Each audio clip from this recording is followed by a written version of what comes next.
Indian government came up with the 3 farm bills. और irony ये है कि the whole world is fighting against the pandemic. The cases are rising day by day. Delhi NCR is a hotspot, and yet there are protests going on in the border. आज सवाल नहीं पूछते हैं. We all know that these protests are due to the loopholes of our system. Looking forward onto these loopholes and their solution within a wrap of just few minutes. Hey there, I am Rajat. Let's open up.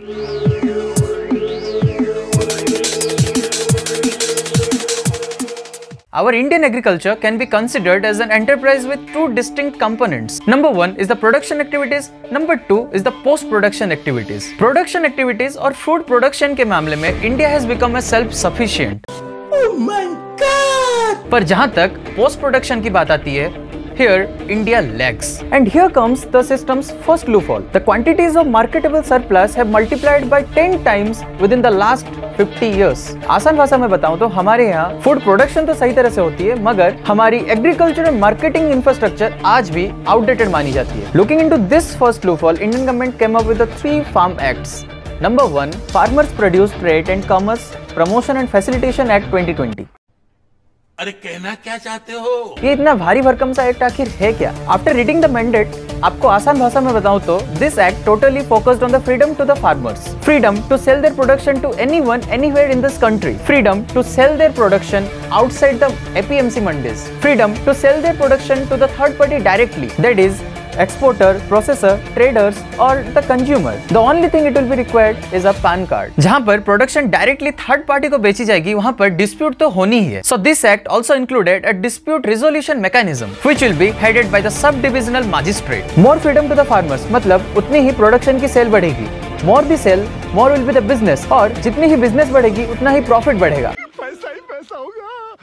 तो फिर ये protest क्यों? चलिए बिहार का story जानते हैं. Back then in 2006, the Bihar government took a very bold decision regarding the APMC Act, where it stated that the farmers are free to sell their agriculture products anywhere in this country. 2006 से लेकर 2020 तक 13 long years is enough to prove that अगर ये छोटा सा decision एक state में improvement ला सकता है, तो फिर ये पूरे देश में भी इंप्रूवमेंट लाने का दमखम रखता है. बट प्लॉट ट्विस्ट ये है कि the study conducted by NCAER, National Council for Applied Economic Research, says that there is no significant improvement in the state Bihar after the repeal of APMC act. Bihar के इस केस स्टडी को हम system के कुछ और लूपहोल्स के साथ compare कर सकते हैं. Loophole number 2, low impact of farmer incomes due to the poor density of agricultural markets and low marketable surplus. India में ग्राउंड रियलिटी ये है कि markets are located far away from the villages, जिसके कारण 90% of the crop produced is being sold to the local traders at a very low price. Loophole number 3. According to the National Commission on Farmers headed by MS Swaminathan, an average APMC mandi should be able to serve an area of 80 square kilometer and should be available within the 5 kilometer radius in our country. मगर ground reality ये है कि an APMC mandis in our country serves 450 square kilometer. तो farmers जाए भी तो जाए कहाँ? इधर ध्यान देने वाली बात यह है कि अगर APMC मंडीज फार्मर के रेडार से ही बाहर रहेगी, तो वहां तक पहुंचने के लिए उन्हें ज्यादा ट्रांसपोर्टेशन कॉस्ट देनी पड़ेगी. As a result, they will be bound to sell their products to the local trader at a very low price, even below the MSP, that is minimum support price. So I could say this act is a paper tiger, not a game changer. Number 2, Farmers Empowerment and Protection Agreement on Price Assurance and Farm Services Act 2020.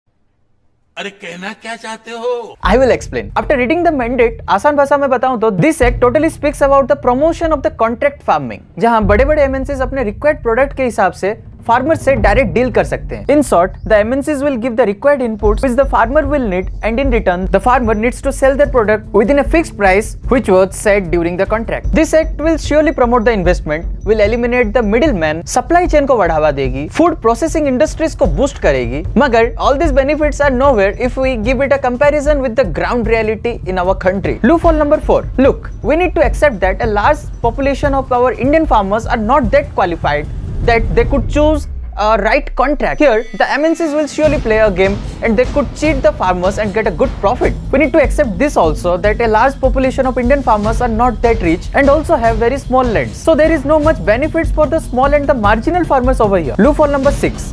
The monopsony market. This act directly or indirectly will lead to exploitation of the farmers. MNCs को deal करने के लिए ज्यादा choices मिल जाएगी, and the bargaining will increase more and more. As a result, the farmers won't get the price which they deserve. Leaving all these loopholes, yet there is one major issue about which very less amount of people are raising their voices. ये contract farming, monoculture farming को बढ़ावा देगी. Big MNCs and corporate might force the farmers to grow the particular crop which they will want. उनके profits के लिए they may also force the farmers for the higher uses of the fertilizers, chemicals, water, insecticides to get a good yield, which will obviously degrade the soil on a long run basis and will also have an adverse effect on the environment. Number 3.